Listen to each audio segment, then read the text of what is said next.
आपको, बताइए बढ़िया महसूस कर रहे हैं आप? मजा आ रहा है स्टूडेंट्स?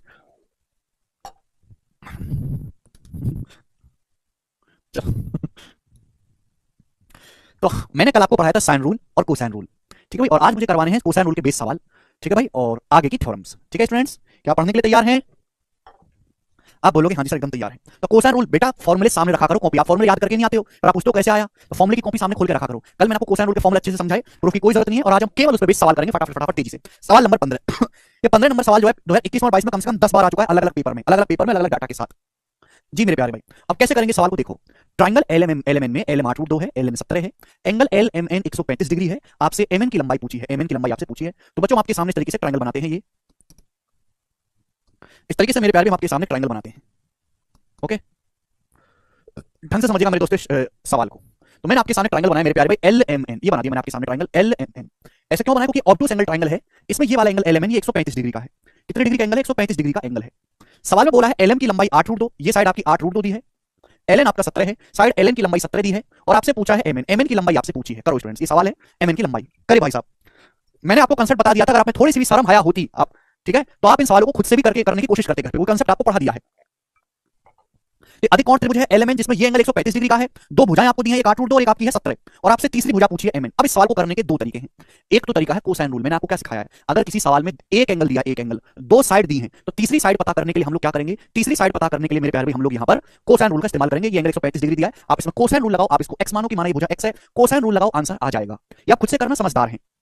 लेकिन मेरे प्यारे भी ये जो एंगल है 135 डिग्री बहुत ही फेवरेट एंगल है हमारा, 30 45 90 60 75 फेवरेट एंगल है, इनके बारे में हम जानकारी रखते हैं। तो इस सवाल को करने का एक आसान तरीका भी है जिसमें बिना कोसाइन रूल के कर पाओगे। कई सारे सवाल होते हैं, मैंने आपको कल हिंट भी दी थी कि भाई आप इसको यहाँ पे आगे बढ़ा लो, आप इसको मेरे दोस्तों इस तरीके से यहाँ पे आगे बढ़ा लो, और यहाँ से डालो मेरे दोस्तों परपेंडिकुलर, ये डालो परपेंडिकुलर। क्या डालेंगे मेरे प्यारे भाई? यहाँ से आप डालो इस तरीके से परपेंडिकुलर यानी कि लंबा। तो आप मुझे बताओ ये एंगल कितने डिग्री का हो जाएगा? 90 डिग्री का। ये कितने डिग्री का कोण बनेगा? 90 डिग्री का कोण बनेगा। आप बोलोगे हाँ जी सर 90 डिग्री का बनेगा। अब 135 डिग्री है तो ये एंगल कितना होगा? तो आप कहोगे सर ये एंगल होगा 45 डिग्री का, 135 है तो 45 होगा, स्ट्रेट लाइन 180। अब बताओ ये 45 है तो ये भी 45 होगा, तो यानी कि कैसा बन गया? राइट एंगल आइसोसेलेस ट्रायंगल बन गया। ये समद्विबाहु समकोण त्रिभुज बन गया, राइट एंगल आइसोसेलेस ट्रायंगल। अब मैंने आपको पढ़ाया है भाई क्या रेशियो होता है, एक रेशियो रूट 2 होता है। अगर 90 के सामने 8 रूट 2 है तो 45 के सामने की साइड कितनी होगी? 8, ये भी होगी 8, 8 आएगी कि नहीं आएगी बताओ? कल ही पढ़ाया था, आज भूल गए आप? 45 45 90 ट्रायंगल है तो साइड का रेशियो क्या होता है? 1 रेशियो अंडर रूट 2। केशव देखना कमेंट क्यों नहीं चल रहे? 90 के सामने अगर 8 रूट 2 है तो ये दोनों इक्वल साइड है, कितनी होंगी? 8 8 होंगी, 8 8 90 के सामने 8 रूट 2। अब बड़े राइट एंगल को देखो, बड़े राइट एंगल को, अगर बड़े राइट एंगल को देखो, ये 90 डिग्री है, अभी बड़े राइट एंगल को अगर ध्यान से देखेंगे 90 के सामने 17 है, ये 8 है, तो ये कितना बचेगा ट्रिपलेट से? बताओ यहाँ से यहाँ तक की दूरी कितनी होगी? 15। हमने आपको पढ़ाया 8 15 17 ट्रिपलेट होता है, बताओ पढ़ाया है? आप बोलोगे हाँ जी सर पढ़ाया 8 15 17 ट्रिपलेट। तो पूरे बड़े राइट एंगल को देखो, पूरे बड़े समकोण त्रिभुज को 90 के सामने 17 है, ये 8 है, तो 15 आ जाएगा। ये 15 8 है तो कितना बचेगा? 7 7। तो 7 इस सवाल का आंसर होगा पहला ऑप्शन। एमएन की लंबाई पूछिए 7, तो आप यहाँ पे जल्दी सवाल को कर पाए बिना कोसाइन रूल लगाए। वृंद का लेक्चर पढ़ो 45 45 90। आगे बढ़ते हैं अगले सवाल की तरफ। इसको करने का स्मार्ट तरीका है, वरना कोसाइन रूल से जो करना है वो तो आप जानते ही हैं। अगला सवाल स्टूडेंट, सवाल है बच्चे आपके सामने यहाँ पर 16। अगला सवाल है प्यारे बच्चे आपके सामने यहाँ पर 16। मैंने 8 क्वेश्चन डाले हैं कोसाइन रूल के, ये बताएंगे जी क्या आंसर है। ये सवाल सीपीओ के पेपर में आया है 2019 में। बहुत अच्छा सवाल है जो सीपीओ के पेपर में पूछा गया था, करिए बिल्कुल बिना कैलकुलेशन के हो गया। किसी त्रिभुज की भुजा AB 80 सेंटीमीटर है, त्रिभुज का परिमाप 170 है, यदि एंगल ABC 60 डिग्री है, एंगल ABC 60, तो त्रिभुज की सबसे छोटी भुजा की माप क्या है? त्रिभुज की सबसे छोटी भुजा की माप क्या है? मेरे प्यारे समझने की कोशिश करिएगा बड़े प्यार से। जैसे बच्चों हमने आपके सामने ट्रायंगल बनाया है, ये ट्रायंगल इस प्रकार से ABC, ये ट्रायंगल है ABC, ठीक। इसकी भुजा AB 80 सेंटीमीटर है, 80। ये वाला एंगल ABC 60 डिग्री का है, बाकी दोनों भुजाएं नहीं पता। आपको पता है त्रिभुज का परिमाप 170 है। परिमाप क्या होता है? तीनों भुजाओं का योग। आपसे पूछा त्रिभुज की सबसे छोटी भुजा, त्रिभुज की सबसे छोटी भुजा मेरे प्यारे भाई, चलिए सबसे छोटी भुजा निकालेंगे बाद में। कैसे निकालेंगे बताओ? त्रिभुज का परिमाप दिया हुआ है, त्रिभुज का परिमाप बताएं, जवाब दीजिए भाई। मैंने मान लिया कि ये साइड जो है x है, ये साइड x है, मैंने मान लिया कि माना x, आप कुछ भी मान सकते हैं, आप इसको भी x मान सकते हैं, कोई प्रॉब्लम नहीं। मैंने मान लिया कि माना ये साइड x है, साइड x है, तो फिर ये कितनी हो जाएगी? ये भुजा कितनी होगी भाई? तीनों भुजाओं का योग, परिमाप होता है तीनों भुजाओं का योग 170। अगर ये 80 है, ये x है, तो ये भुजा क्या आएगी? 170 में से 80 और x को घटाएंगे तो ये आएगी 90 माइनस x। ये साइड आएगी 90 माइनस x। बोलो आएगी कि नहीं आएगी? जोड़ेंगे तो तीनों भुजाओं का योग जो है 170 हो गया, x से माइनस x कट जाएगा, 80 और 90 170 हो गया। क्लियर है भाई? अगर 80 है तो इन दोनों भुजाओं का योग 90 बचेगा, परिमाप 170 है, 80 90 170, ये x है तो क्या बचा? 90 माइनस x। अब आपको यहाँ पे त्रिभुज की सबसे छोटी भुजा निकालनी है। x का मान पता लग जाए तो क्वेश्चन सॉल्व हो जाएगा। x का मान कैसे पता लगाएंगे? यही बेसिक है रवि, यही है बेसिक जो आपके सामने लिखा हुआ है, इसमें कुछ बेसिक था ही नहीं। परिमाप होता है तीनों भुजाओं का योग, एक भुजा 80 है, बाकी दोनों भुजाएं 90 होंगी, x मान ली, दूसरी होगी 90 माइनस x। अब आप क्या करो, यहां से आप लगाएंगे कोसाइन रूल। आपको एक एंगल दिया है, तीनों साइड में रिलेशन दिया है, अगर आप कोसाइन रूल लगाओगे तो हो जाएगा, एक ही एंगल दिया है। तो कोसाइन रूल क्या कहता है? 60 डिग्री के सामने की साइड है x है, 60 डिग्री के सामने की भुजा x है, तो x का स्क्वायर बराबर क्या होगा? आजू बाजू की साइड के स्क्वायर का सम 80 स्क्वायर प्लस 90 माइनस x का स्क्वायर प्लस ट्वाइस ऑफ आजू बाजू की साइड का product, twice of 80 into 90 minus x, और बीच के एंगल का कॉस। बीच के एंगल का कॉस यानी कि कॉस 60 डिग्री। कॉस 60 डिग्री का मतलब 1/2। फॉर्मूला याद करके आओ बेटा, पहले फॉर्मूला याद, परपेंडिकुलर डाल के नहीं होगा यहां पर, ठीक है भाई साहब। एक्स स्क्वायर बराबर क्या हो जाएगा मेरे प्यारे में, 80 square plus 90 minus x square minus twice of 80 into 90 minus x गुणा 1/2। समझ में आया? लग जाएगा बेटा आर्यन। अब यहां से 2 से 2 कैंसिल आउट हो गया, 2 से 2 कैंसिल आउट हो गया। आप बोलोगे हाँ जी सर बिल्कुल सही। अब यहां से आप खोलेंगे एक्स स्क्वायर बराबर, आप मुझे बताओ क्या आएगा जी, 80 का square 6400 plus a minus b का स्क्वायर होता है a square plus B square minus 2ab। अब 90 माइनस एक्स का स्क्वायर क्या आएगा, 8100 8100 plus x square minus 180 x 180 x, ठीक है भाई। अब माइनस यहाँ पे 80 गुणा करेंगे तो 80 नमा 7200 7200 और 80 की एक्स में गुणा करेंगे तो माइनस माइनस प्लस का 80 एक्स, ये प्लस का 80 एक्स आ जाएगा, ठीक है भाई। इससे एक्स स्क्वायर से एक्स स्क्वायर कट गया, कट गया। बताओ ये माइनस का 180 एक्स और ये 80 क्या हो जाएगा, माइनस का 100 एक्स इधर आएगा तो 100 हो जाएगा, 100 एक्स बराबर। अब 8100 माइनस 7200 900, 6400 में 900 जोड़ेंगे तो कितना आएगा, 81 माइनस 72 900, 64 में जब मैं 900 जोड़ूंगा 7300 आएगा। 2 जीरो से 2 जीरो कट गया, एक्स का मान आ गया यहां से मेरे प्यारे 73, यानी कि ये साइड 73 आ गई, 73 एक्स का मान 2 जीरो से 2 जीरो कट गया, 73 आ गया एक्स का मान। लेकिन आपसे एक्स का मान नहीं पूछा, आपसे पूछा सबसे छोटी भुजा 73 है, तो ये भुजा कितनी है 90 माइनस 73 17, ये 17 आया है। तो सबसे छोटी भुजा इन तीनों में कौन सी है, ये 17, और 17 ही सवाल का आंसर है, सी ऑप्शन। सी ऑप्शन सवाल का आंसर रहेगा। आप इसको और शॉर्ट में कर सकते हो, आप कैलकुलेशन दिमाग में करो। अगर ये लाइन आप अपनी बुद्धि को इतना डेवलप कर लो कि ये लाइन आप दिमाग में कर लो, लिखनी ना पड़े तो जल्दी हो जाएगा, है भाई। शॉर्ट में करने का मतलब है स्टेप पेपर पे ना लिख के दिमाग में करो, बुद्धि को इतना तेज कर लो कि यहां से आप सीधा सोचो माइनस 180 और 80 100 हो गया, 100 एक्स बराबर आएगा 64 81 72 73 बचेगा, 73 और 17। तेज कर लो बुद्धि को, बुद्धि सड़ी हुई है कम है तो पूरा लिखना पड़ेगा, ठीक है ना। समझ में आया? आप बोलोगे हाँ जी सर आया, अच्छा सवाल है जो पेपर में पूछा गया। फॉर्मूला लगाया ए माइनस बी का स्क्वायर का, हमने ए माइनस बी के स्क्वायर का फॉर्मूला लगाया है, ठीक है, अलजेब्रा में। आगे चलेंगे, नेक्स्ट क्वेश्चन 17 नंबर सवाल। अगला क्वेश्चन देखो, बहुत ही बेहतरीन सवाल है, जबरदस्त क्वेश्चन है, ये जबरदस्त क्वेश्चन है मेरे प्यारे में। किसी त्रिभुज की दो बड़ी भुजाओं की लंबाई 15 और 13 है। त्रिभुज के कोण समांतर श्रेणी में है, समांतर श्रेणी में। तो तीसरी भुजा की लंबाई क्या होगी, तीसरी भुजा की लंबाई क्या होगी, जवाब दीजिएगा मेरे प्यारे भाई। सबसे पहली बात, एक तो आपके साथ ये समस्या है कि आपने बचपन में कुछ पढ़ा नहीं है, सब कुछ आपको बताना पड़ता है। किसी त्रिभुज की दो बड़ी भुजाओं की लंबाई 15 13 है, त्रिभुज के कोण समांतर श्रेणी में है, angle of an triangle are in arithmetic progression. अब आपको अर्थमेटिक प्रोग्रेशन ही नहीं पता। जैसे भाई एक त्रिभुज है, त्रिभुज के तीन कोण हैं A B C, A B C समांतर श्रेणी में। समांतर श्रेणी का मतलब होता है मेरे प्यारे भाई एक ऐसी सीरीज, समांतर श्रेणी का मतलब है एक ऐसी सीरीज जिसके दो लगातार टर्म का डिफरेंस सेम है। अगर किसी त्रिभुज के तीन कोण ए बी सी हैं, समांतर श्रेणी में है, तो इसका मतलब है जो डिफरेंस बी से ए का है वही डिफरेंस सी से बी का है। अगर ये समांतर श्रेणी में है तो जो अंतर बी और ए का है वही डिफरेंस सी और बी का है मेरे प्यारे भाई। समझ में आया? ठीक है दोस्त। अगर तीन संख्याएं समांतर श्रेणी में, तीन संख्याएं, तो जो बीच वाली संख्या होती है, बीच वाली संख्या वो बाकी दोनों का एवरेज यानी कि औसत होती है। नियम है, अभी नियम है आपको नंबर सिस्टम में पढ़ाऊंगा, अभी नहीं समझा सकता, आप रट लो इसे। अगर तीन संख्याएं समांतर श्रेणी में हैं तो बीच वाला जो नंबर होता है बाकी दोनों का एवरेज होता है। b बराबर a प्लस सी बटे 2 होगा, यानी कि 2b का मान होगा a प्लस सी। ठीक है भाई। अब त्रिभुज के तीनों कोणों का योगफल क्या होता है 180। अगर मैं a प्लस बी प्लस सी 180 करूंगा, a प्लस बी प्लस सी 180, तो a प्लस सी क्या है, a प्लस सी तो 2b है, यानी कि a plus C 2b plus b 180 आ जाएगा, यानी कि b का मान कितना आएगा 60 डिग्री। यानी कि ये एंगल 60 डिग्री का होगा और ये एंगल 60 डिग्री से कम होगा और ये एंगल 60 डिग्री से ज्यादा होगा। यानी कि अगर त्रिभुज के तीन कोण समांतर श्रेणी में हैं, 30 60 90 ऐसे नहीं ले सकते भाई। यार तुम कैसे बालक है यार, अब बुद्धि एकदम सड़ चुकी है तुम लोग। सड़ी क्या, यूज ही नहीं हुई है बुद्धि, ठीक है, यूज ही नहीं हुई आज तक, अनयूज्ड माल है। देखो भाई, अगर किसी त्रिभुज के तीन कोण समांतर श्रेणी में हैं तो बीच वाला एंगल हमेशा 60 डिग्री होगा और बाकी जो दो एंगल हैं वो 60 डिग्री से एक कम होगा और एक 60 डिग्री से ज्यादा होगा। तीन संख्याएं समांतर श्रेणी में हैं तो इसकी स्टैंडर्ड फॉर्म ये होती है a minus D, a minus D, a और a प्लस डी। ये तीन संख्याएं हैं जो अर्थमेटिक प्रोग्रेशन में है समांतर श्रेणी में। समझ में आया? आप बोलोगे हाँ जी सर बिल्कुल सही है कि नहीं समांतर श्रेणी में? बोलो। अगर तीन एंगल हैं जो कि समांतर श्रेणी में तो इनका सम क्या होगा 180। अगर मैं इनका सम करूंगा तो डी से माइनस डी से डी कट जाएगा, ए कितना आएगा 3 आएगा 180, तो ए का मान कितना आएगा 60 डिग्री आएगा। यानी कि अगर तीन कोण समांतर श्रेणी में है तो बीच वाला एंगल 60 डिग्री होगा और ये एंगल 60 डिग्री से छोटा, ये 60 डिग्री से बड़ा। कांसेप्ट क्लियर हुआ? अरे यही बेसिक है भाई।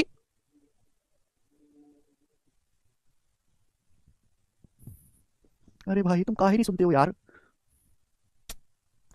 हमने क्या बोला? हमने बोला कि अगर किसी त्रिभुज, ऐसे नहीं हो पाएगा कभी जिंदगी में सिलेबस पूरा। अगर त्रिभुज के तीन कोण अर्थमेटिक प्रोग्रेशन में है तो बीच वाला एंगल हमेशा 60 डिग्री होगा और बाकी दोनों एंगल 60 डिग्री से एक बड़ा होगा एक छोटा होगा।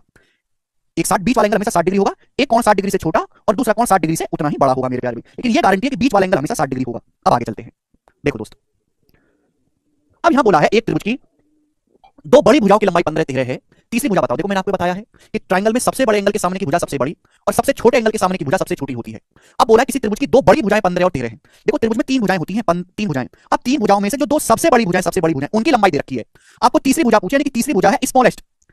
तीसरी भुजा जो है वो स्मॉलेस्ट होगी कि नहीं होगी? एक त्रिभुज की दो बड़ी भुजाओं की लंबाई दे रखी है। त्रिभुज की तीन भुजाएं होती हैं, तीन भुजाओं में से जो दो बड़ी भुजाएं उनकी लंबाई है 15 और 13, यानी कि तीसरी भुजा सबसे छोटी होगी। अब आप मुझे बताओ, यानी कि बीच की भुजा कौन सी है? बीच की भुजा है 13। जो बीच की भुजा मेरे प्यारे वो कौन सी है? 13। अगर किसी त्रिभुज के तीन कोण समांतर श्रेणी में है तो बीच वाला एंगल हमेशा 60 डिग्री होगा, एक एंगल 60 डिग्री से छोटा और दूसरा एंगल 60 डिग्री से बड़ा। तो बीच वाला एंगल कितना होगा? 60 डिग्री। यानी कि इसका मतलब ये हुआ कि जो 13 है ये 60 डिग्री के सामने होगा। ये जो 13 है ये 60 डिग्री के सामने होगा। समझ में आया? आप बोलोगे हाँ जी सर आया है। यानी कि मेरे प्यारे भाई बाकी जो दो भुजाएं हैं वो 15 और x है, और आपको यहां से क्या करना है, आपको यहां से x का मान सॉल्व करके निकालना है। समझ में आ गया? अश्वनी का डाउट है सर 30 60 90 है। देखो अगर किसी त्रिभुज के तीन कोण समांतर श्रेणी में तो बीच वाला एंगल 60 डिग्री होगा, बाकी दोनों एंगल 60 डिग्री से एक बड़ा एक छोटा। 30 60 90 समांतर श्रेणी में मान लिया, ये समांतर श्रेणी में नहीं है, ये समांतर श्रेणी में नहीं है, बताओ।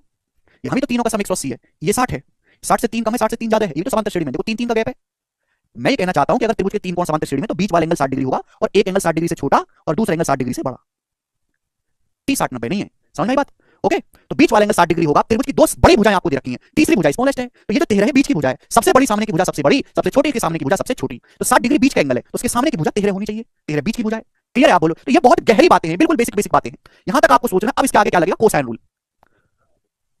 कोसाइन रूल, ट्रायंगल में सबसे बड़े एंगल के सामने की भुजा सबसे बड़ी, सबसे छोटे एंगल के सामने की भुजा सबसे छोटी, और बीच के एंगल के सामने की भुजा बीच की आएगी। ठीक है, अब यहां से कोसाइन रूल लगाएंगे। 60 डिग्री के सामने 13 है, तो कोसाइन रूल क्या कहता है? 13 का स्क्वायर बराबर आजू बाजू की साइड के स्क्वायर का सम 15 square plus x square minus twice गुणा 15 गुणा एक्स, और बीच के एंगल का cos. Cos 60 degree, cos 60 degree का मान क्या आएगा? 1/2, बीच के एंगल का कॉस। Cos 60 degree 1/2। बेटा 13 बीच की भुजा है, थोड़ा सा बुद्धि का इस्तेमाल करो, सुनो, कान खोल के सुनो मैं क्या बोल रहा हूं। 2 से 2 कट गया, ये बन गई quadratic equation, x square minus 15x। बताओ 15 का स्क्वायर होता है 225, 13 का स्क्वायर है 169। 225 में से 169 घटाएंगे तो कितना बचेगा मेरे प्यारे भाई? 31 और 25 56। जब 13 का स्क्वायर उधर जाएगा तो 56 आएगा, बराबर 0। तो आपके सामने जो है ये द्विघात समीकरण बन गई, और मुझे यहाँ पे क्वाड्रेटिक इक्वेशन को सॉल्व करना है। अब बचपन में ऐसी इक्वेशन सॉल्व करी है ना, 9वीं क्लास में, 9वीं क्लास में सॉल्व करी है। ठीक है भाई, बिना 9वीं क्लास जो है पास, आप इसको पढ़े बिना पास कर ही नहीं सकते। क्या सिखाया बचपन में कि ऐसी कोई भी क्वाड्रेटिक इक्वेशन हो तो ऐसी दो संख्या में ब्रेक करो जिनको गुणा करके 15 आता हो, जिनकी गुणा करके 56 आता हो, जोड़ के 15 आता हो। ऐसी दो संख्याएं बताओ जिनकी गुणा करके 15 56 आता हो, जोड़ के 15। तो 7 और 8 सीधा आचार्य नहीं लगाएंगे, 7 और 8 15 मेरे दोस्तों।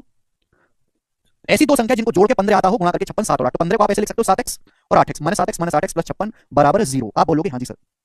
यहां से x कॉमन ले लेंगे, x माइनस 7, यहां से 8 कॉमन ले लेंगे, माइनस 8 x माइनस 8, तो हो जाएगा x minus 7 into x minus 8 बराबर 0। ठीक है बच्चे, आप बोलोगे हाँ जी सर बिल्कुल सही आया है। भाई अगर मैं x माइनस 7 को 0 करूंगा तो x की वैल्यू 7 आएगी, अगर मैं x माइनस 8 को 0 करूंगा तो x की वैल्यू 8 आएगी। तो दो मान आएंगे, या तो 7 या 8। x की दो वैल्यू है, 7 भी और 8 भी, 7 भी और 8 भी दो वैल्यू है। सर 13 ही बीच में क्यों होगा? रजनीश का डाउट है। भाई तुम लोगों की बुद्धि सड़ चुकी है क्या? बुद्धि नहीं है क्या तुम लोगों को? क्या तुम खुद से कुछ दिमाग नहीं लगा सकते? सवाल में बोला है एक त्रिभुज की दो बड़ी भुजा, बड़ी बड़ी राक्षस मुर्दो बड़ी भुजा की लंबाई 15 13 है। त्रिभुज में तीन भुजाएं होती हैं, तीन भुजाएं, उसकी दो बड़ी भुजाएं हैं 15 और 13, ये बड़ी हैं, तो तीसरी वाली भुजा छोटी होगी।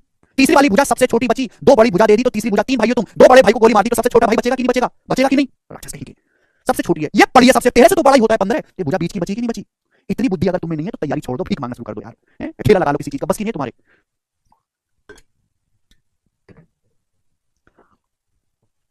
बस की नहीं तुम्हारी, इतनी छोटी बात 5 बार समझाना पड़ता है तुम्हें, इतनी छोटी सी बात को।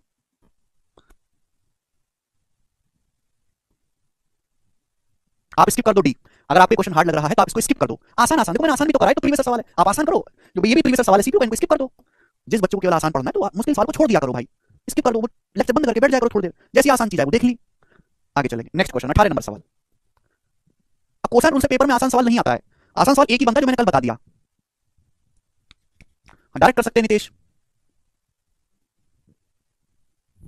जी। ये सवाल बताओ, सवाल 2016 के मीन्स में आया है, 2016 के मीन्स में एज इट इज बनाएंगे, जिसका क्या आंसर है। आपके सामने चित्र दिया है और बोला है त्रिभुज का एरिया बताओ। आपके सामने बच्चों चित्र दिया है और बोला है ट्रायंगल का एरिया बताओ, एरिया। अब सुनो स्टूडेंट, ये एंगल आपको दिया बच्चों 120 डिग्री का, ये साइड है 9, ये साइड है 21, एरिया कैसे बताएं? अगर इस ट्रायंगल की तीनों भुजाएं दी होती तो हम हीरोन्स फॉर्मूला से एरिया बता देते, हीरोन्स फॉर्मूला से। ठीक है बच्चे, नाउ अगर इस ट्रायंगल की हाइट दी होती तो 1/2 बेस गुणा हाइट से बता देते। लेकिन आपको तो यहां पे एंगल दिया है, मैंने आपको कल ही पढ़ाया था कल ही कि भाई अगर किसी त्रिभुज की दो भुजाएं दी हैं और उनके बीच का कोण दिया है तो एरिया हम निकाल सकते हैं 1/2 xy sin थीटा से निकाल सकते हैं एरिया। आप बोलोगे हाँ जी सर निकाल सकते हैं, लेकिन ये एरिया तभी निकल पाएगा जब ये साइड पता चले। अगर मुझे ये साइड पता लग जाए तो एरिया निकल जाएगा। समझ में आया? आप बोलोगे हाँ जी सर बिल्कुल सही। ओके, तो अब बताओ ये साइड कैसे निकलेगी? ये साइड निकलेगी, एक एंगल दिया हुआ है आपको, दो साइड दी हुई हैं, आपको तीसरी साइड निकालनी है। अगर किसी भी सवाल में एक कोण दिया हुआ है, दो भुजाएं दी हुई हैं, तो तीसरी साइड निकालने के लिए हम लोग क्या लगाएंगे? Cosine rule. तो मैंने तीसरी साइड को x मान लिया कि माना ये साइड x है। अब ये तो हम कल सवाल पढ़ा चुके हैं ना, x माना ये साइड जो है x है मेरे प्यारे भाई, ठीक है। और हम ये कोसाइन रूल से इस तीसरी भुजा की वैल्यू निकाल लेंगे। 120 डिग्री का मान किरण कल बता दिया था, आपने लिखा ही नहीं। 75 का 15 का सबका मान कल लिखाया था, तो लगाओ मेरे प्यारे भाई 120 डिग्री के सामने कोसाइन रूल, 120 डिग्री के सामने की भुजा 21 है, तो 21 का स्क्वायर बराबर 9 square plus x square minus 2 गुणा 9 इंटू एक्स, और बच्चों बीच के एंगल का कॉस, कॉस 120 डिग्री हो जाएगा कोसाइन रूल ना। अब कॉस 120 डिग्री कल मैंने आपको बताया था माइनस का 1/2 होता है। कॉस 120 डिग्री कितना होता है? माइनस का 1/2। कल मैंने आपको बताया था बेटे, आपने लिखा ही नहीं कॉपी में। ठीक है दोस्त, अब यहां पे 2 से 2 कट जाएगा। अब फिर से क्वाड्रेटिक इक्वेशन बन गई एक्स स्क्वायर। ये आसान सवाल है, बस आपको थोड़ा एक्स वगैरह मानना क्वाड्रेटिक आनी चाहिए, आती नहीं तो क्या करें बताओ हम। 9th में है भाई, 9th में सिखाया जाता है माइनस माइनस प्लस 9x, ये माइनस माइनस प्लस हो जाएगा 9x। अबे 9 का स्क्वायर होता है 81, 21 का स्क्वायर होता है 441। अगर मैं 21 स्क्वायर को इधर लाऊंगा, 81 में से 441 घटाएंगे तो कितना बचेगा, 81 में से 441 घटाएंगे 360 बराबर 0। तो आपके सामने मेरे प्यारे भाई यहां से एक इक्वेशन बन गई क्वाड्रेटिक, और इसको सॉल्व करके मेरे प्यारे भाई यहां पे आपको x का मान बताना है। कल बता दिया सामी हमने, ठीक है जी, ओके, यस और नो, जवाब दो। अब यहां से x की वैल्यू स्टूडेंट्स क्या होगी, सभी बच्चे जवाब देंगे x की वैल्यू। अब ऐसी दो संख्याएं, देखो जब हम अलजेब्रा पढ़ेंगे तो मैं आपको सिखाऊंगा क्वाड्रेटिक इक्वेशन चुटकियों में सॉल्व करना। ऐसी दो संख्याएं बताओ, यहां पे मैं ट्रिक से कर रहा हूं, ट्रिक से मेरे प्यारे भाई, ये ट्रिक मैं आपको सिखाऊंगा अलजेब्रा में। ऐसी दो संख्या जिनकी गुणा करके माइनस का 360 आए जोड़ के 9 आए, ऐसी दो संख्या कौन सी है जिनकी गुणा करके 360 आता हो जोड़ के 9 आता हो। ऐसी दो संख्याएं कौन सी हैं गुणा करके 360 आता हो माइनस 360 जोड़ के 9। 360 होता है 36 2 शाम, 36 मतलब 12 36, 10 मतलब 5 दूनी 10, 24 और 15 हो गया, 24 और 15। ऐसी दो संख्या 24 और 15, 24 और 15 की गुणा करेंगे 360 जोड़ के 9 आना चाहिए, जोड़ के 9 आएगा तो 24 और माइनस 15। 24 और माइनस 15 दो ऐसी संख्याएं आ गई, इनकी गुणा करोगे तो माइनस का 360 आएगा, 24 और माइनस 15 को जोड़ेंगे तो 9 आएगा। अब ये जो भी वैल्यू आई है इनका साइन रिवर्स करना है, प्लस है तो माइनस करना है, माइनस है तो प्लस करना है। ये x की दो वैल्यू आएंगी निकल के, ये x की दो वैल्यू आएंगी यहां से, माइनस का 24 और प्लस का 15। अब x भुजा है ट्राइंगल की, तो ट्राइंगल x की भुजा, x का मान नेगेटिव नहीं हो सकता, इग्नोर कर देंगे, इसे इग्नोर कर देंगे। x का जो मान आएगा वो आएगा बच्चों 15, यहां पे x के दो मान आएंगे बेटे, माइनस का 24 और 15 दो वैल्यू आएंगी। अब x का मान माइनस 24 तो हो नहीं सकता, ठीक है भाई, आप बोलोगे हाँ जी सर बिल्कुल सही, ओके। तो हम पॉजिटिव वैल्यू लेंगे 15, तो 15 आया मेरे प्यारे भाई। अब x का मान 15 आ गया, सवाल खत्म। ट्राइंगल का एरिया आपसे पूछा है, एरिया हो जाएगा 1/2, ये साइड है 9, ये है 15, बीच के एंगल का साइन, बीच के एंगल का साइन, साइन 120 डिग्री। मैंने कल ही पढ़ा दिया है आपको कि 120 डिग्री बहुत ज्यादा यूज होता है एग्जाम में। साइन 120 डिग्री का मतलब होता है √3/2, √3/2 ये आ जाएगा। तो 15 निम्न 135 √3/4 ये आंसर है, 135 √3/4 पहला option correct, A option. Sir what if both positive, ऐसा नहीं होगा अर्पित, दोनों पॉजिटिव नहीं आएंगे मेरे प्यारे, एक ही वैल्यू आएगी। माइनस 24 को नहीं ले, ट्राइंगल की भुजा तो पॉजिटिव होनी चाहिए ना, नेगेटिव वैल्यू से इग्नोर कर देंगे। तो ये देखिए इसमें दो छोटे छोटे सवाल मिक्स हैं, इसमें दो छोटे छोटे सवाल मिक्स हैं, ये मेंस लेवल का सवाल है। एक सवाल ये है और एक क्वेश्चन अपने आप में ये है, ठीक है। चलो सवाल मुश्किल नहीं है, आपको इसलिए लगता है इसमें दो सवाल को मिक्स करके नया बना दिया, ठीक है भाई। एग्जाम में सवाल को सॉल्व करने में 1 से 1 मिनट लग जाएगा, 1 मिनट, 1 से 1.5 मिनट, और इसमें कोई बुराई नहीं है, 1 से 1.5 मिनट अगर आप लेते हैं सवाल को करने में। आगे चलेंगे, सवाल नंबर है आपके सामने 19, बनाइए 19वां सवाल। देखिए बच्चों ये सवाल बहुत बहुत ज्यादा इंपॉर्टेंट है, मोस्ट इंपॉर्टेंट सवाल है, करें। मोस्ट इंपॉर्टेंट क्वेश्चन है, करो बच्चे सवाल का क्या आंसर है। सब बालक इस सवाल का मुझे जवाब दें, मोस्ट इंपॉर्टेंट, बहुत ही प्यारा सवाल है, बहुत प्यारा क्वेश्चन।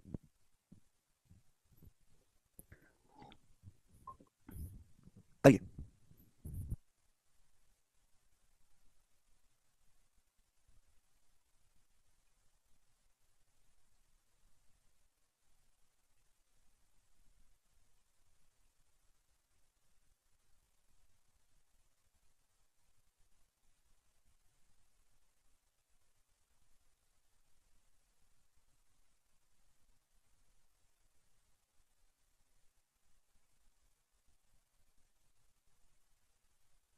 देखो दोस्तों, देखो सवाल प्री का नहीं है, मेंस का है, प्री में नहीं आता इस लेवल का सवाल, मेंस के पेपर में ही आता है। इस सवाल को करने के दो तरीके हैं, एक मजदूरों वाला और दूसरा स्मार्ट वाला, मैं आपको दोनों बताऊंगा, ठीक है जी, मैं आपको दोनों ही बताऊंगा, ध्यान से सुनिएगा। बोला है एक ट्रायंगल की सबसे लंबी भुजा की लंबाई है, ध्यान से सुनिएगा। कुछ बालक इतने बेवकूफ हैं वो पढ़ते ही नहीं है, ट्रायंगल की सबसे लंबी, एक शब्द लिख देने से काफी चीजें चेंज हो गई। सबसे लंबी भुजा की लंबाई 38 है, बाकी भुजाओं में से एक की लंबाई 10 है, ट्रायंगल का एरिया 152 है, तो तीसरी भुजा की लंबाई बताइए। देखो बच्चों, एक ट्रायंगल की सबसे बड़ी भुजा है ये 38, और बाकी दो भुजाओं में से एक 10 है, और आपसे पूछा है तीसरी भुजा की लंबाई बताओ। तो एक भुजा तो 38 है सबसे लंबी, बाकी भुजाओं में से एक 10 है, और आपसे तीसरी भुजा पूछे, तीसरी भुजा ये आपसे पूछा, ये ना सवाल है बच्चों, ये तो सवाल है क्वेश्चन मार्क, ये तीसरी भुजा आपको बतानी है। सवाल में आपको दिया है ट्रायंगल का एरिया, त्रिभुज का क्षेत्रफल। अब सुनो मेरे प्यारे भाई, पहला तरीका, देखो हीरोज फॉर्मूला लगा के तो कभी नहीं होने वाला ये सवाल, पागल हो जाओगे तो होगा नहीं कभी। दूसरा तरीका, ध्यान सुनिएगा मेरे पर, पहला तरीका ध्यान से सुनिएगा। ट्रायंगल का एरिया दिया है, अब यहाँ पे मैंने मान लेता हूँ कि माना ये एंगल थीटा है, माना ये थीटा, आप कहो सर आपने ये क्यों माना, कि मुझे ये दोनों भुजाएं ही दी हैं, और इन दोनों भुजाओं के अगर बीच का एंगल पता लग जाए तो क्वेश्चन सॉल्व हो जाएगा। एरिया क्या होता है, ट्रायंगल का एरिया होता है 1/2, साइड्स का प्रोडक्ट 10 × 38, 1/2 साइड्स का प्रोडक्ट, बीच के एंगल का साइन, साइन थीटा बराबर है 152, 152, 1/2 साइड्स का प्रोडक्ट, बीच के एंगल का साइन, साइन थीटा 1/2, 10 × 38, ये ट्रायंगल का एरिया होता है। कैसे भी बना लो चित्र, कोई फर्क नहीं पड़ता, मैंने उसका कारण भी बताऊंगा ऐसे क्यों बनाया। अब 2 से 38 जाएगा 19 बार, 19 से जाएगा 152 8 बार, 19 8 152, तो साइन थीटा आ गया 8/10, 10 नीचे जाएगा ना तो साइन थीटा आ गया 4/5, आगे साइन थीटा का मान, तो साइन थीटा का मान मेरे प्यारे भी 4/5 आ गया। जब साइन थीटा का मान आ गया, मेरे को निकालनी तीसरी साइड, अगर मेरे पास साइन थीटा आ गया तो मैं कुछ भी कर सकता हूं। तो बच्चों अगर मैं आपसे यहाँ पे कॉस थीटा पूछूं तो आप निकाल सकते हो, आप कहोगे सर कॉस क्यों निकाल रहे हैं, जिससे कि कोसाइन रूल लगा पाए। अगर किसी त्रिभुज की दो भुजाएं दी हैं, एक एंगल दिया है, तो तीसरी भुजा निकालने के लिए कोसाइन रूल का इस्तेमाल करेंगे। अब हमें एंगल तो नहीं पता, लेकिन एंगल का कॉस तो पता चल जाएगा ना, साइन थीटा होता है लंब बटे कर्ण, परपेंडिकुलर बटे हाइपोटेनस, तो हाइपोटेनस तो 5 है, परपेंडिकुलर 4 है, तो कॉस होता है बेस बटे हाइपोटेनस। बेस क्या बनेगा 3, 3 4 5 ट्रिपलेट है 3 4 5। अगर हाइपोटेनस 5 है तो बेस क्या बनेगा 3, 3 4 5 ट्रिपलेट। तो भाई मुझे कॉस थीटा का मान पता चल गया 3/5। मेरे पास दो भुजाएं हैं, उनके बीच का एंगल पता है, बीच के एंगल का कॉस पता है, तीसरी भुजा निकालनी है। कोसाइन रूल लगाओगे एक्स का मान आ जाएगा, यहां से आप कोसाइन रूल लगाओगे एक्स का मान आ जाएगा।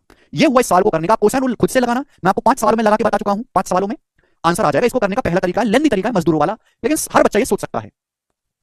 ठीक है भाई, कोई परेशानी यहां तक? मुझे कॉस थीटा की ही जरूरत है, थीटा की जरूरत है ही नहीं। ठीक है जी। दूसरा तरीका भाई ध्यान से सुनेगा, दूसरा स्मार्ट तरीका, थोड़ा सा स्मार्ट तरीका है, बुद्धि लगानी पड़ेगी तो आप कर पाओगे। चलिए मेरे प्यारे भाई, हमने आपके सामने ट्राइंगल बनाया, ट्राइंगल इस तरीके से। इस ट्राइंगल की सबसे बड़ी भुजा 38 है, 38, एक भुजा की लंबाई 10 है, और आपसे पूछा है तीसरी भुजा क्या होगी। अब सुनो प्यारे दोस्त, ट्राइंगल का दिया है एरिया। आप में से हर कोई ये बात जानता है कि ट्राइंगल का जो एरिया होता है वो होता है 1/2 बेस गुणा हाइट, 1/2 बेस गुणा हाइट। अब मेरे प्यारे में मैं किसी भी साइड को बेस मान लूं, मैं इसको भी बेस मान सकता हूं, मैं इसको भी बेस मान सकता हूं, तो मुझे हाइट पता लग जाएगी और हाइट से क्वेश्चन आसानी से हो जाएगा। अब आपके मन में डाउट आ रहा होगा, सर मैंने इसी को बेस क्यों बनाया, 38 को 10 को क्यों नहीं बनाया? कैलकुलेशन आसान करने के लिए, कैलकुलेशन आसान करने के लिए। भाई 38 और 152 आपस में कनेक्टेड है, इनमें रिश्ता है। ये दोनों रिश्ता, इन दोनों का कोई रिश्ता नहीं है, ये दोनों का आपस में रिश्ता है। 38 152 को काटता है, इसलिए मैंने 38 को बेस बनाया। बेस मैं उस भुजा को बेस बनाऊंगा जहां से मुझे लगेगा कैलकुलेशन कम होगी। आप 10 को बेस बनाओगे आंसर तो भी आएगा, बट कैलकुलेशन इतनी ज्यादा होगी कि आप सवाल छोड़ दोगे पेपर में। तो मैंने 38 को बेस बनाया और माना इस पर सामने वाले वर्टेक्स से मेरे प्यारे भाई ये हाइट है, हाइट।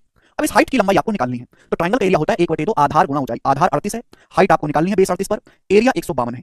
तो 38 चौका 152 आसानी से कट गया, हाइट मीठी मीठी आ गई, 2 चौका 8 इजीली आ गई। ट्राइंगल की हाइट आसानी से आ गई 8, हाइट 8 आ गई आसानी से। आपको तो ये निकालना है तीसरी भुजा।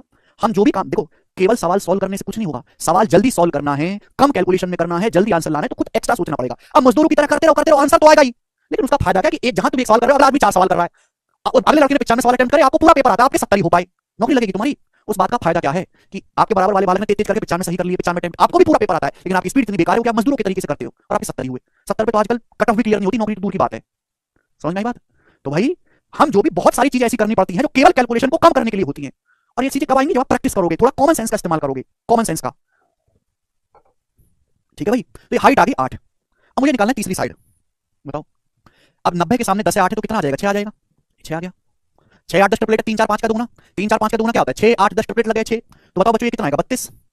यहां से यहां तक कि ये कितने बचा? 32। क्यों बचा भाई? पूरा 38 है, पूरी लेंथ 38 है, 6 है तो 32 हो जाएगा। अब आपको ये निकालना नहीं निकाल सकते, ये भी तो 90 डिग्री का एंगल है, ये भी तो 90 डिग्री का एंगल है, कैसे निकालेंगे? पाइथागोरस थ्योरम लगा के लगाओ, पाइथागोरस थ्योरम नहीं लगा सकते? आप बोलोगे सर लगा लेंगे, या तो पाइथागोरस थ्योरम लगाओ, मैंने आपको पाइथागोरस थ्योरम भी जल्दी लगाने के तरीके सिखा रखे हैं, पाइथागोरस थ्योरम भी जल्दी लगाने के। 8 और 32, 8 का मतलब होता है 8 और 32 में 8 कॉमन है, 8 का मतलब है 8 एकम 8, और इस 32 का मतलब है 8 चौक 32। मैंने सिखाया ना पाइथागोरस थ्योरम जल्दी लगाने का तरीका। अब 8 यहां भी है, 8 यहां भी है, तो 8 तो आएगा ही आएगा, 8 तो आएगा ही आएगा। केवल इस 1 और 4 पे पाइथागोरस लगाओ भाई, 1 और 4 पे, 1 और 4 पे लगाएंगे तो क्या आएगा? Under root 1 square plus 4 square, 16 1 17, 8 root 17। तो तीसरी भुजा 8 रूट 17, आंसर है सी ऑप्शन, 8 रूट 17। खत्म। रवि कह रहे सर 10 कहां से आया? रवि कह रहे 10 कहां से आया? रवि मुझे बड़ा दुख है भाई कि तुमको थोड़ा कम दिखाई देता है। मोतियाबिंद की बीमारी है, एक जवान, इतना जवान व्यक्ति है भाई, अभी अभी नौकरी भी नहीं लगी, ब्याह भी नहीं हुआ, और मोतियाबिंद जैसी गंभीर बीमारी से जूझ रहा है। रतौंधी के शिकार हो गए, पता नहीं आगे कैसे तुम्हारा फ्यूचर कटेगा। मुझे बड़ा दुख है, मेरी सांत्वना तुम्हारे साथ है, मैं दुख व्यक्त करता हूँ। किसी चीज की कोई जरूरत पड़े तो मुझे जरूर फोन करना, ठीक है भाई? आपकी आंखों का इलाज करवाने में पूरी मदद करूंगा, मेरा एक डॉक्टर है मेरठ में, वो आपकी आंख निकाल के बकरी की आंख लगा देगा, थोड़ी देखने में डरावनी लगेंगी बट रात में ठीक दिखाई देता है उनसे। ओके, मैं तुम्हारी जो है पूरी मदद करूंगा, चिंता मत करो रवि भाई, आई एम वेरी सॉरी। आगे चलेंगे, तो ये हो गया सवाल नंबर 19। ठीक बेटा, ये 6 आइए, 38 माइनस 6 32। चलिए अगला क्वेश्चन, नेक्स्ट क्वेश्चन आपके सामने आएगा जी, सवाल नंबर 21। जवाब दीजिएगा, इस क्वेश्चन का क्या आंसर है, बहुत ही बेहतरीन सवाल है, फटाफट करो।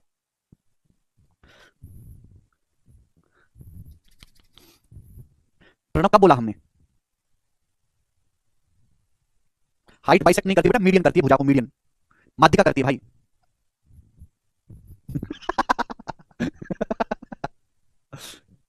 20 नंबर, 20 नंबर छूट गया क्या? हाँ 20 नंबर सवाल बताएं पहले, 4 सवाल और हैं, 4 सवाल और हैं, 20 नंबर क्वेश्चन बताएंगे जी। यस, ये क्वेश्चन भी सीएचएसएल के पेपर में आया है 2020 में, प्री के एग्जाम में। आजकल तो मेंस होने लगा, तब मेंस नहीं होता था सीएचएसएल में, अब तो मेंस होता है सीएचएसएल में। करो जी, इसका आंसर क्या आएगा? बनाओ।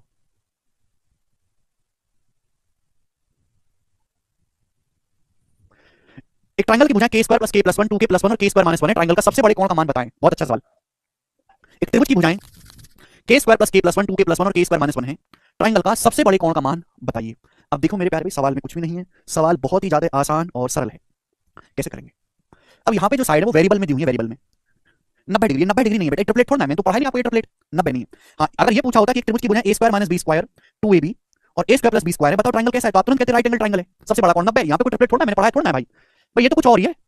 अब मेरे प्यारे इस सवाल को फिर आप कैसे सॉल्व करोगे, जवाब दो। अगर यहां पर ध्यान से देखेंगे भाई, तो यहां पर के एक वेरिएबल है। बोला है ट्राइंगल जिसकी भुजाएं k² + k+1 2k+1 k² - 1 है, तो ट्राइंगल का सबसे बड़ा कोण क्या होगा। अब के एक वेरिएबल है जिसका मान कुछ भी हो सकता है। भाई सवाल में तो पता नहीं के की वैल्यू क्या है, ये तो स्टैंडर्ड फॉर्म है, ये भुजाओं की स्टैंडर्ड फॉर्म है। क्लियर है, आप बोलोगे आंसर तो के का मान कुछ भी हो सकता है। तो आप या अगर आप इसमें एक्सैक्ट कैलकुलेशन करेंगे तो पागल हो जाएंगे। तो भाई आप यहाँ पे कैलकुलेशन को कम करने के लिए के की कोई वैल्यू रख लो अपनी मर्जी से, और ऐसी वैल्यू रखो जिससे कैलकुलेशन कम से कम रहे। एक बच्चा कहेगा सर के को 0 रखो, 0 नहीं रख सकते, साइड नेगेटिव हो जाएगी। एक बच्चा कहेगा सर के को 1 रखो, अगर आप के को 1 रखोगे साइड हो जाएगी 0, ट्रायंगल की साइड 0 नहीं होनी चाहिए। तो भाई हम यहाँ पे के को क्या रखते हैं फिर 2, 0 और 1 पे दिक्कत हो रही है, 0 रखने पर ये साइड नेगेटिव हो रही है, 1 रखने पर साइड 0 हो रही है, तो हम क्या रखते हैं के को 2 रख लेते हैं अपनी मर्जी से। के का कुछ मान लेते हैं, कैलकुलेशन कम हो जाएगी। अगर मैं के को 2 मानता हूं तो 2 का स्क्वायर 4, 2 6 1 7, ये 7 आ जाएगी भुजा। आएगा 2 दूनी 4 1 5, ये 5 आ जाएगी। और कितना आएगा 2 का स्क्वायर 4 - 1 3, ये भुजा 3 आ जाएगी। यानी कि मेरे प्यारे भाई मुझे उस ट्रायंगल का सबसे बड़ा कोण बताना है जिसकी भुजाएं 7 5 और 3 है। सबसे बड़ा कोण बताना है जिसकी भुजाएं 7 5 और 3 है।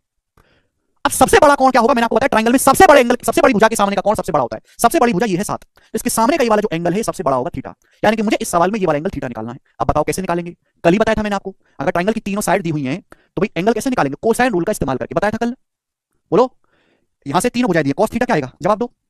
कॉस थीटा क्या आएगा मेरे प्यारे, आजू बाजू के साइड का स्क्वायर, 5 का स्क्वायर 25 + 3 का स्क्वायर 9 माइनस ये अपोजिट साइड 7 का स्क्वायर 49 अपॉन ट्वाइस इनटू आजू बाजू के साइड का प्रोडक्ट, ये आएगा। तो बराबर क्या आ गया भाई, 9 - 49 माइनस का 40, 25 - 40 - 15, और नीचे आ जाएगा 10 × 30 -1/2, 15 दूनी 30। कॉस थीटा का मान आ गया -1/2, कोसाइन रूल कल ही पढ़ाया मैंने, कल मैंने आपको एग्जांपल भी दिया था। -1/2, अब -1/2 किसका मान होता है, cos 120 डिग्री का होता है कि नहीं। तो cos थीटा 120 डिग्री के बराबर है, cos 120, तो यहां से थीटा की वैल्यू क्या आ गई 120 डिग्री। तो ट्रायंगल का जो सबसे बड़ा कोण है वो 120 डिग्री का है। सी ऑप्शन इस सवाल का आंसर है, सी ऑप्शन। ठीक है भाई, देखो बोला है त्रिभुज की भुजाएं ये त्रिभुज की भुजाओं की स्टैंडर्ड फॉर्म, एग्जैक्ट वैल्यू तो दी नहीं गई है। और आपसे बोला है अगर कोई भी ट्रायंगल है जिसकी भुजाएं इस फॉर्म में लिखी हुई हैं, इस रूप में लिखी हुई हैं, उसके सबसे बड़ा कोण क्या होगा। एक्चुअल में सवाल ये है कि अगर त्रिभुज की 3 भुजाएं इस रूप में लिखी हुई हैं तो उसका सबसे बड़ा कोण क्या होगा। अगर आप इसी पे निकालने लगोगे, कैलकुलेशन करोगे कोसाइन रूल से, तो कभी आपका आंसर नहीं आएगा, पागल हो जाओगे। तो यहां हम कैलकुलेशन को कम करने के लिए अपनी मर्जी से के की कोई वैल्यू रख लेते हैं। अब के का मान मैंने 0 या 1 क्यों नहीं रखा भाई, अगर हम 0 रखेंगे तो ये वाली भुजा नेगेटिव हो जाएगी, 1 रखने पर 0 हो जाएगी, इसलिए मैंने के का मान 2 पुट करा है, के को 2 पुट किया। समझना, यही बेसिक है राज। अब के बराबर 3 भी पुट कर सकते हो, राज के की जगह 4 भी पुट कर सकते हो, के की जगह 1 करोड़ भी पुट कर सकते हो, कुछ भी पुट कर सकते हो, आंसर सेम आएगा। के की जगह आप कुछ भी रखो आंसर यही आएगा, बट आपकी कैलकुलेशन ज्यादा हो जाएगी। मैंने के की वैल्यू सबसे छोटी रखी, क्यों, जिससे कि कैलकुलेशन कम से कम रहे। तुम सुनते ही नहीं हो, हर फसाद की जड़ कैलकुलेशन है, सॉल्यूशन नहीं है। सॉल्यूशन नहीं है फसाद की जड़, कैलकुलेशन है फसाद की जड़। आगे चलते हैं, नेक्स्ट क्वेश्चन, अगला सवाल। सवाल नंबर आपके सामने, यहां से 21 जवाब दो।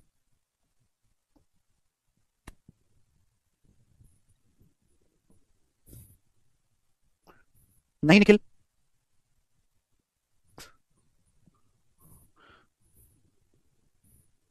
कर सकते हैं नीतीश, पर जरूरत क्या है, एरिया फेरिया निकाल के भी कर सकते हैं, बट जरूरत नहीं है। इसको बताएंगे मेरे प्यार भी, अगला क्वेश्चन।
हाँ बिल्कुल ले सकते हैं रजनीश, 3 भी ले सकते हैं, मैंने कहा मना किया, 3 लो, 4 5 6 7 कुछ भी लीजिए, सेम आंसर आएगा, कोई फर्क नहीं पड़ेगा।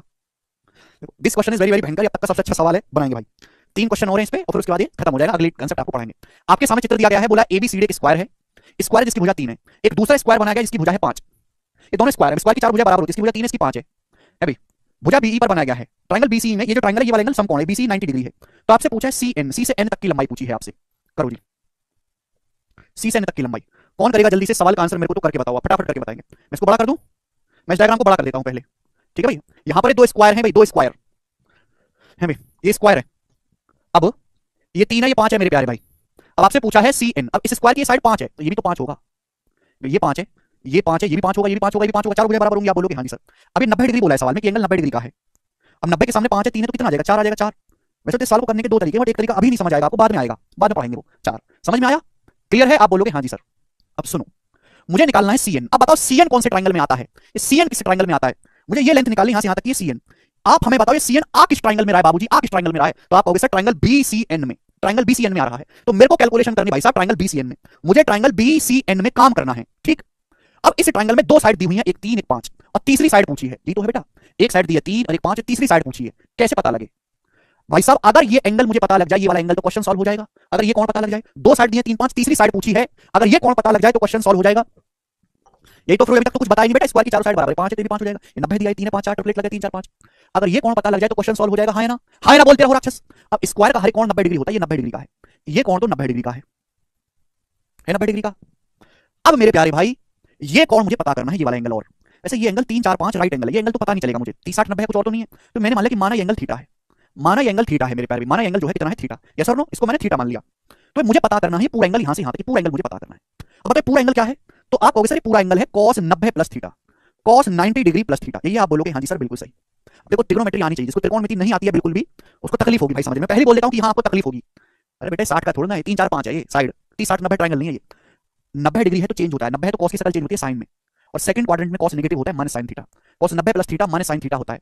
और आप sin थीटा तो निकाल ही सकते हैं भाई। इस वाले राइट एंगल ट्रायंगल में यही खास बात होती है, जहां राइट एंगल ट्रायंगल होता है वहां त्रिकोणमिति बड़ी आसानी से लग जाती है। इस राइट एंगल ट्रायंगल में इस एंगल थीटा के लिए इस सामने वाली साइड परपेंडिकुलर है 4, sin थीटा क्या होता है, लंब बटे कर्ण, परपेंडिकुलर बटे हाइपोटेनस। इस थीटा के सामने वाली साइड 4 परपेंडिकुलर है और 90 डिग्री के सामने 5 हाइपोटेनस है, तो माइनस का 4 बटे 5 ये आ गया। cos 90 प्लस थीटा की वैल्यू आ गई माइनस का 4 बटे 5। आप बोलोगे हाँ जी सर बिल्कुल सही। अब मुझे यहां से निकालना है सीएन, सीएन को मैंने एक्स मान लिया, मुझे एक्स का मान निकालना है, कैसे निकालूंगा? कोसाइन रूल से। ट्रायंगल सीबीएन को देखेंगे, ये वाला एंगल मुझे पता चल गया, इस एंगल का मैंने cos निकाल लिया, इस एंगल का cos मैंने निकाल लिया माइनस 4 बटे 5, मुझे cos की जरूरत है। कोसाइन रूल लगाएंगे तो एक्स का स्क्वायर क्या आएगा? एक्स का स्क्वायर बराबर आजू बाजू की साइड के स्क्वायर का सम, 5 का स्क्वायर 25 प्लस 3 का स्क्वायर 9 माइनस 2 गुणा 5 गुणा 3 और बीच के एंगल का cos, बीच के एंगल का मेरे प्यारे यहां पे लगाया हमने cos, और इस एंगल का cos क्या है? cos 90 प्लस थीटा क्या है? इसकी वैल्यू है माइनस का 4 बटे 5। cos 90 प्लस थीटा की वैल्यू क्या है? माइनस का 4 बटे 5। मुश्किल सवाल है भाई, कठिन सवाल हो सकता है काफी बच्चों के लिए। 5 से 5 कट जाएगा तो एक्स स्क्वायर बराबर आएगा मेरे प्यारे भाई 2 3 6 चौक 24, माइनस माइनस प्लस होगा ना, 24 प्लस 25 49, 49 और 9 58, तो एक्स स्क्वायर 58 आ गया।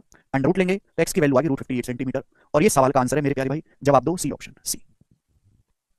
ठीक है, जिन बच्चों ने त्रिकोणमिति बिल्कुल नहीं पढ़ी है वो इस सवाल को स्किप कर दो, छोड़ दो, ये मान लो कि सवाल आया ही नहीं, छोड़ दीजिए, ठीक है ना। आपको ये चीज समझने में दुनिया भर की तकलीफ होगी, जब मैं आपको त्रिकोणमिति पढ़ाऊंगा ना तो इस चीज को समझाने में 2 घंटे की क्लास लगेगी, इस बात को समझाने में 2 घंटे की क्लास, अब वो 2 घंटे अभी नहीं दे सकते हम, बाद में देंगे, ठीक है ना। जो 9th क्लास में पढ़े उनको ये बहुत ही आसान लगेगा। देखो दो टाइप के बच्चे, एक तो जिनके सवाल बिल्कुल भैया 2 कौड़ी का है, और एक जिनको त्रिकोणमिति नहीं पढ़ी बचपन में, उनके लिए पहाड़ से भी टफ है, पहाड़ तोड़ने से भी ज्यादा मुश्किल है। तो आप अभी के लिए मुश्किल है, हमेशा के लिए नहीं रहेगा। जैसे जैसे आप चैप्टर कंप्लीट करोगे सबका एक सीक्वेंस बनेगा तो ये आसान होने लगेंगी चीजें। सवाल एक ही स्टेप का है मेरे प्यारे, मेंस का सवाल है, प्री में नहीं आएगा ऐसा सवाल, प्री में नहीं आएगा ऐसा क्वेश्चन, ठीक है जी। आगे चलेंगे, नेक्स्ट क्वेश्चन, अगला सवाल, सवाल नंबर आपके सामने यहां पर 22 करेंगे जी। 22वां सवाल बहुत ही अच्छा है, सीपीओ के पेपर में 2019 का। जरा आप मुझे करके बताओ सवाल का आंसर क्या है, करके बताओ। वैल्यू पुटिंग से करना मेरे प्यारे, वैल्यू पुटिंग से बनाओ जी, क्या उत्तर है इस सवाल का, वैल्यू पुटिंग से करना, फटाफट करके बताओ आप, फटाफट।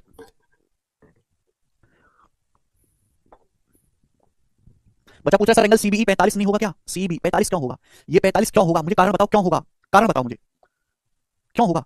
ये 45 होने का मतलब ये भी 45, दोनों साइड बराबर, दोनों साइड बराबर ही नहीं तो 45 क्यों होगा? 45 तभी होगा जब साइड का रेशो 1 1 √2 हो, क्या ऐसा है? नहीं, क्यों होगा? करके बताइए जल्दी से, सीपीओ का सवाल, बेस्ट क्वेश्चन। राज वो तो कल बता दिया बेटा हमने।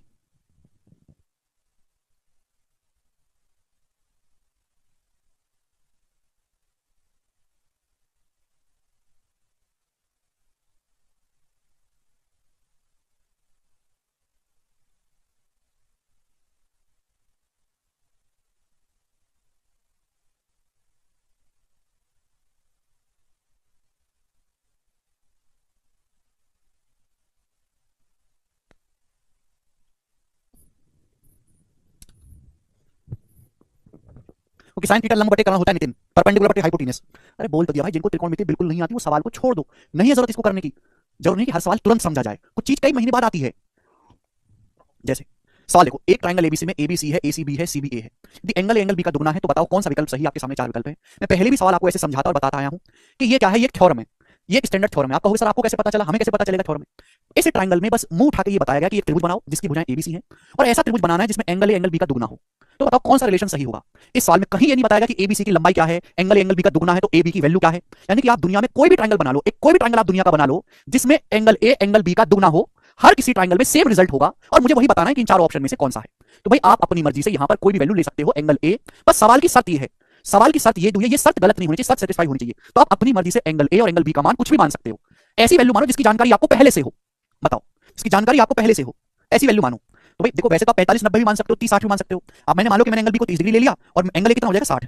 मैंने एंगल बी को जो है 30 डिग्री मान लिया और ए को मान लिया 60 डिग्री, ये मैंने मान लिया मेरे प्यारे, ठीक है ना, ऐसे मान लेते हैं, कोई तकलीफ नहीं।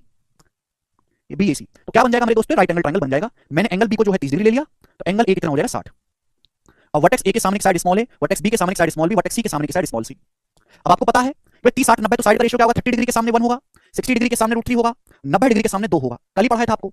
देखो सवाल में जो चीजें कही गई हैं और जो मैंने बनाया, कोई भी चीज गलत साबित हो रही है, सवाल की कही हुई नहीं। त्रिभुज की भुजा एबीसी है, एंगल एंगल बी का दुगना बिल्कुल है। भाई जब सवाल में बताया नहीं गया त्रिभुज की भुजा कैसा त्रिभुज है, उसकी शक्ल कैसी है, काला है गोरा है, तो आप अपनी मर्जी से कोई भी कर लो, है भाई, कोई प्रॉब्लम। तो मेरे प्यारे भाई यहाँ पे आपने 30 60 मान लिया। 30 60 ही क्यों माना, कि मुझे जो है 30 60 की जानकारी बहुत अच्छे से है, कल ही पढ़ाया हमने 30 60, ठीक है जी। आप 45 45 90 भी मान सकते हैं, आप ये भी कर सकते हैं कि आप इसको 45 मान लो और इसको ए को 90 मान लो, उससे भी आ जाएगा, बिल्कुल आएगा। अब देखो कौन सा ऑप्शन सेटिस्फाई कर रहा है, पहला ऑप्शन। अब ए को √3 रखेंगे तो 3 बराबर आएगा 1 प्लस एसी, एसी का मतलब 2 √3 नहीं कर रहा सेटिस्फाई। ए का स्क्वायर है 3, 3 बराबर 1 माइनस, 3 बराबर 1 माइनस नहीं हो सकता, नहीं करेगा संतुष्ट। ए की वैल्यू है √3 का स्क्वायर है 3, बी स्क्वायर है 1, 3 बराबर 1 माइनस नहीं आएगा, तो ये चौथा ऑप्शन नहीं बचा सही। फिर ए की वैल्यू है √3 का स्क्वायर 3, बी का मान है 1 1 का स्क्वायर 1, बीसी क्या है, बीसी हो जाएगा 1 × 2, तो 1 + 2 3 बराबर 3 केवल चौथे ऑप्शन में सेटिस्फाई हो रहा है, चौथे ऑप्शन में, यही सवाल का आंसर हो जाएगा, चौथे ऑप्शन में सेटिस्फाई हो रहा है। क्लियर सर, ये कैसे पता चला राइट एंगल ट्रायंगल है। अरे भाई फैजान, मैंने ये मुझे पता नहीं चला, मैंने मान लिया कि माना एंगल बी 30 है ए 60 है, तो तीसरा एंगल तो ऑटोमेटिकली बचा 90 हो जाएगा ना, तो राइट एंगल बन जाएगा। प्रकाश पूछ रहे हैं ज्योमेट्री का वेटेज कैसा है मेंस प्लस प्री में। ज्योमेट्री का वेटेज इतना है कि पूरे गणित में 40 चैप्टर है, छोटे बड़े मिलाकर सबसे ज्यादा पेपर में कोई सवाल आता है वो ज्योमेट्री से आता है। ज्योमेट्री पेपर में सबसे ज्यादा पूछे जाने वाला टॉपिक है, ठीक है। आप वोकैबुलरी याद करते हो, दुनिया भर की vocabulary, synonym antonym idiom phrase, दुनिया भर का जितनी वोकैबुलरी आपकी अंग्रेजी में आती है उतने ही सवाल ज्योमेट्री के प्री और मेंस में मिलाकर आते हैं। सुन लिया आपने, अंग्रेजी की वोकैबुलरी का वेटेज बराबर गणित की ज्योमेट्री का वेटेज, बड़ा टॉपिक है, पहाड़ जितना। जिन बच्चे ने बचपन में पढ़ा उनके लिए बहुत आसान है, जिन्होंने नहीं पढ़ा उनके लिए थोड़ा सा मुश्किल है। आपके दिमाग में कहीं ये चल रहा हो कि इसको छोड़ देते हैं, अर्थमेटिक पढ़ लेंगे नौकरी लग जाएगी, नहीं लग रही नौकरी, विश्वास करो मेरा, नहीं लगने वाली आपकी। क्योंकि जो आपकी ज्योमेट्री नहीं आई तो आपको मेंसुरेशन भी नहीं आएगा, और ज्योमेट्री मेंसुरेशन खत्म तो आपका पेपर खत्म, जिंदगी खत्म। बिल्कुल मान सकते हैं विनेश। लास्ट क्वेश्चन करेंगे मेरे प्यारे भाई, कोसाइन रूल का लास्ट क्वेश्चन आपके सामने, सवाल नंबर 23 बनाएं, लास्ट क्वेश्चन बनाओ।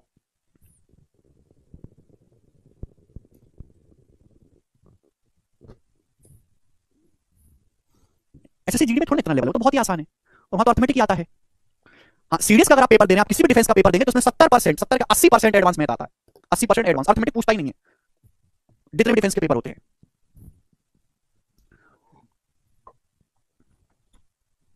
चलिए लास्ट क्वेश्चन, यदि a की पावर 4 प्लस b की power 4 plus c square, c की power 4 minus 2a square b square minus 2a square c square बराबर b square plus c b square c square का मान क्या होगा। आपको लगेगा अजीब सा सवाल, ये सीडीएस के पेपर का ही पूछा हुआ सवाल है, ध्यान सुनिएगा। देखो बच्चों, ये एबीसी क्या है, सवाल में लिखा नहीं व्हाट इज एबीसी और क्या दिया है। एबीसी ट्रायंगल की साइड है, ये इंटरनेशनल एक्सेप्टेड है कि अगर आपके पास एक त्रिभुज एबीसी है, वर्टेक्स ए के सामने साइड स्मॉल है, वर्टेक्स बी के सामने साइड स्मॉल बी, वर्टेक्स सी के सामने साइड स्मॉल सी होती है कि नहीं। बोला है अगर त्रिभुज की तीनों साइड में ये वाला रिलेशन है, ये रिलेशन है त्रिभुज की तीनों भुजाओं में, तो ये एंगल कितना होगा, ये सवाल है।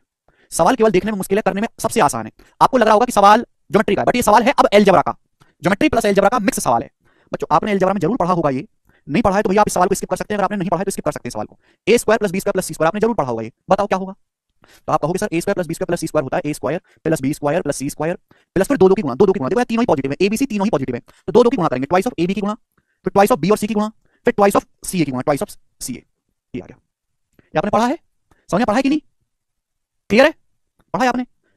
अब मैं आपसे स्टूडेंट ये पूछने लगूं कि बताओ जरा कि a प्लस बी माइनस सी का स्क्वायर क्या होगा। आप हमें ये बताओ कि a प्लस बी माइनस सी का स्क्वायर क्या होगा। तो भाई देखो, जहां सी है सी की जगह माइनस सी रख दो, सी की जगह रख देंगे माइनस का सी, तो a square plus B square. अब सी की जगह अगर माइनस सी रखोगे तो माइनस सी का स्क्वायर भी सी स्क्वायर ही आएगा, प्लस 2ab। अब सी की जगह रखेंगे माइनस सी तो माइनस का 2bc, सी की जगह माइनस सी रखेंगे तो माइनस का 2ca बन जाएगा। तो देखो यहाँ सी नेगेटिव था, सी को माइनस किया मैंने, तो देखो यहाँ दोनों जगह नेगेटिव आया, दोनों जगह नेगेटिव का साइन आया, माइनस का साइन आया है, समझ में आया। आप बोलोगे हाँ जी सर। अब ये जो दिख रहा है आपको, यही तो फॉर्मूला दिख रहा है बेटा, यही तो फॉर्मूला है, a की पावर 4 प्लस b की पावर 4 प्लस c की power 4 minus 2a square b square minus 2a square c square, दोनों जगह माइनस है। और यहाँ मेरे दोस्तों दोनों ही जगह a स्क्वायर है, दोनों ही जगह माइनस आ रहा है भैया जी, यहाँ दोनों ही जगह माइनस आ रहा है, दोनों ही जगह माइनस, और दोनों ही जगह a स्क्वायर कॉमन है, यानी कि a स्क्वायर रहा होगा माइनस का, a स्क्वायर क्या रहा होगा माइनस का, इस पर आर होगा ना माइनस का। जैसे यहाँ पे मेरे दोस्तों दोनों जगह माइनस आ रहा है, दोनों ही जगह क्या सी, तो सी माइनस रहा होगा। यानी कि अगर मुझे ये परफेक्ट स्क्वायर बनाना है तो दो की गुणा, है भाई, एक 2a² b² 2a² c² कमी किसकी रहेगी, इसकी bc की कमी रहेगी, तो दोनों ही तरफ 2b² c² ऐड कर देते हैं, दोनों तरफ लेफ्ट साइड में राइट साइड में 2b² c² ऐड कर देते हैं, जोड़ देते हैं, 2b² c² ऐड कर देते हैं दोनों ही तरफ, ऐड कर दिया। अब आप मुझे खुद बताओ कि ये जो आपके सामने लिखा है, ये जो आपके सामने लिखा है, ये कौन सा फॉर्मूला बन गया, आप मुझे खुद बताएं, ये जो आपके सामने यहां पर लिखा है, ये कौन सा फॉर्मूला बन गया मेरे प्यारे भाई, जवाब दो। Which formula is this banning, this one, कौन सा फॉर्मूला बन गया? मैंने दोनों तरफ 2b² c² ऐड कर दिया, तो आप कहोगे सर ये दोनों ही जगह माइनस आ रहा है, यानी कि a² नेगेटिव है, ये सर ये बन गया, ये b² प्लस c² और दोनों ही जगह a² आ रहा है और दोनों ही जगह नेगेटिव का साइन है, -a² का होल स्क्वायर बन गया। सब जगह पॉजिटिव होता है तो a² plus b² plus c² का होल स्क्वायर होता, बट यहां पर मेरे प्यारे भाई ये दो जगह नेगेटिव का साइन है, दोनों जगह a² है, तो -a² का होल स्क्वायर होगा मेरे प्यारे भाई, ठीक है जी। और बराबर राइट साइड में क्या बन जाएगा, राइट साइड में b² c² में 2b² c² जोड़ेंगे 3b² c², ये बन जाएगा। आप बोलोगे हाँ जी सर बिल्कुल सही बन जाएगा, कोई परेशानी नहीं है, ठीक है, ये प्रॉपर बेसिक था। ओके, अब मैं अगर दोनों तरफ से अंडर रूट लेता हूं तो स्क्वायर हट जाएगा, तो b² plus c² minus a² बराबर यहां से आएगा √3bc, ये आएगा। आप बोलोगे हाँ सर ये हो जाएगा, दोनों तरफ से मैंने रूट लिया, bc को यहां नीचे लाएंगे बटे में, तो bc को मैं यहां पे नीचे लाऊंगा बटे में bc ले सकता हूं। अब दोनों तरफ 2 से भाग कर दो, दोनों तरफ ही क्या करेंगे 2 से डिवाइड कर देंगे। अब आप कहोगे सर आपने क्यों करा, हमें भी तो बताओ, हमें तो पता ही नहीं चला कुछ। मैंने इसलिए किया बेटे, ये फॉर्मूला बन गया कोसाइन रूल का, cos a का फॉर्मूला बन गया, cos a बराबर b² plus c² minus a² बटे 2bc नहीं बन गया, ये cos a का फॉर्मूला बन गया, और ये बराबर √3/2 है, और √3/2 होता है cos 30 डिग्री का मान, साइन 60 डिग्री √3/2, cos 30 डिग्री √3/2, क्योंकि एंगल a का जो मान है वो 30 डिग्री आएगा, ये एंगल 30 डिग्री आएगा, और यही इस सवाल का करेक्ट आंसर होगा, बी ऑप्शन। बहुत बेहतरीन सवाल है, ज्योमेट्री प्लस अलजेब्रा का परफेक्ट कॉम्बिनेशन है।